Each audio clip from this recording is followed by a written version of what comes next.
আপনি আপনার বাচ্চার ভবিষ্যৎ নিজে হাতে নষ্ট করতেছেন। পরীক্ষা পরীক্ষা মানেই একটা আতঙ্ক, পরীক্ষা মানেই মার টেনশন, পরীক্ষা মানেই মারও পরীক্ষা। আব্বু, তোমার পরীক্ষা দিতে কেমন লাগে? আমার পরীক্ষা দিতে ভালোই লাগে। পরীক্ষা দিতে আমার মেয়ে খুব পছন্দ করে। ওর পরীক্ষা যেদিন শুরু হয়, ওর আবার ফাইনাল না, তো তার একদিন আগে আমরা বাসা থেকে আসছি। আমি ওর বাবাকে বললাম যে ওর তো পরীক্ষা, কালকে ওর পরীক্ষা, তো আমরা কেন যাচ্ছি না? তো ওর বাবা আমাকে বললো যাব, যেই পরীক্ষা দিবে, সমস্যা নেই। তো আমিও ভাবলাম ঠিক আছে, ও তো ছোট মানুষ।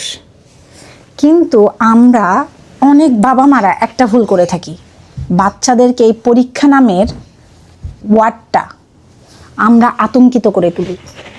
পরীক্ষা মানেই হচ্ছে একটা চাপ, পরীক্ষা মানেই হচ্ছে একটা অস্বস্তিকর জিনিস আমরা বাচ্চাকে চাপাই দেই। ওরা সবসময় ভয়ে থাকে, এই পরীক্ষা কথাটা শুনলেই অনেক বাচ্চা ভয় পায়। পাশের বাসার এক ভাবির সাথে কথা হলো আমার আজকে। ওনার বাসায় গেস্ট আসতে চাচ্ছে, ওনার বাচ্চার পরীক্ষার জন্য উনি অ্যালাউ করতেছে না। এটা কেমন কথা? বাচ্চার পরীক্ষার জন্য কি বাসায় গেস্ট আসতে পারে না? আমার পাশের ফ্ল্যাটের, ঠিক পাশের ফ্ল্যাটের বাচ্চাকে পরীক্ষা জন্য সন্ধ্যার পর বের হইতে দেয় না। এগুলো আমরা বাবা মারা তৈরি করে দিচ্ছি।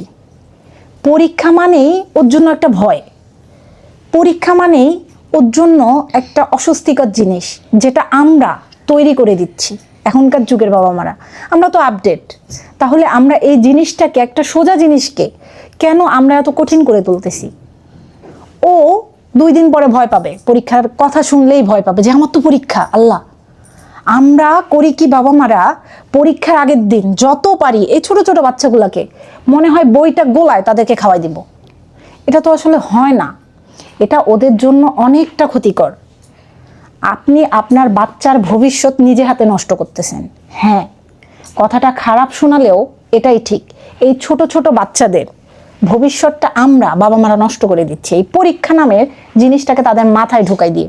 পরীক্ষা পরীক্ষার জায়গায় থাক না, ও যাচ্ছে আসতেছে, এটাই যথেষ্ট।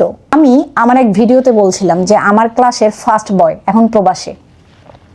অনেক প্রবাসী ভাইরাই না খুব মন খারাপ করছিল যে প্রবাসীরা কি মানুষ না। আমি কথাটা ওইভাবে বলিনি। সে তো ফার্স্ট বয়, ও তো বিসিএস ক্যাডার হওয়ার কথা ছিল, ও তো ডক্টর হওয়ার কথা ছিল, তাই না? এটাই তো হওয়ার কথা ছিল। আমরা কখনো একটা সার্টিফিকেট দিয়ে একজন স্টুডেন্টের মেধাটা মূল্যায়ন করতে পারবো না, এটা ঠিক না।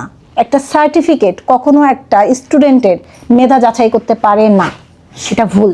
আমরা একটু সহানুভূতিশীল না হলে ওরা তো এই পরীক্ষাটাকে সারা জীবনের জন্য ভয়ে ভয়ে নেবে, যে পরীক্ষা মানেই ভয়, পরীক্ষা মানেই প্যারা। তো একটু সহজ করে তোলা উচিত আমাদের বাবা মাদের।